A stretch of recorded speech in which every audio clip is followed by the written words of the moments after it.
Bonjour à tous, je suis Frédéric de Bolbec du Parti de gauche 76. Aujourd'hui, je vais vous parler de la quatrième partie sur les 26 thèses de l'éco-socialisme fait par le Parti de gauche, la planète en commun. Aujourd'hui, la quatrième partie est une relation nouvelle au monde vivant. La pandémie du Covid montre à quel point les espèces construisent leur environnement et comme les environnements modifient les espèces, ce qui relèverait du social en opposition au naturel devient indiscernable. Une organisation sociale exerce sur la biodiversité une pression propice à la diffusion d'un nouveau virus et ce dernier désorganise la société à partir de systèmes spécifiques d'échange et d'organisation sanitaire. Environnement et société se coproduisent. La notion de tissu du vivant permet de rompre avec le récit d'une nature figée. C'est pareil de la société, qui constitue le fond idéologique de la prédation exercée par le capitalisme. Celui-ci fait du monde extra-humain une ressource matérielle librement exploitable, et ce à très bas coût.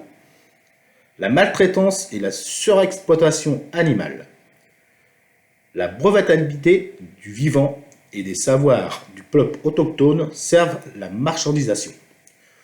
Le concept de compensation aide à la financiarisation de la biodiversité. Les choix techniques en agriculture copient ceux de l'industrie.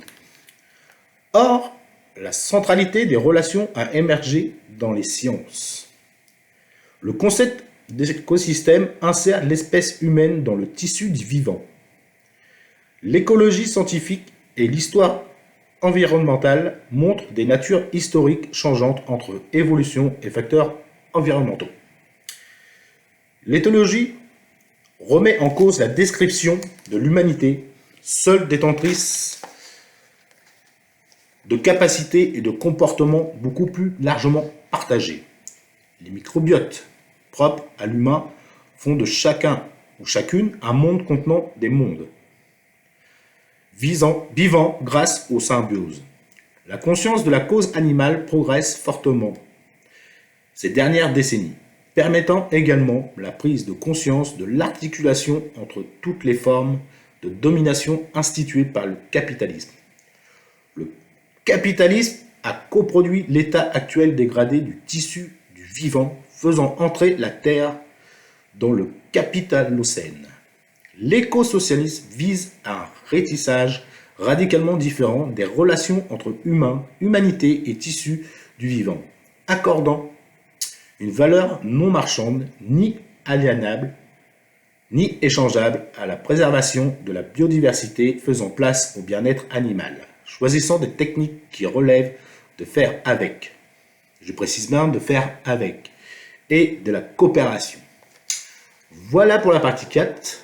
La prochaine vidéo de la partie 5 sera une nouvelle synthèse politique à gauche. Merci de m'avoir écouté.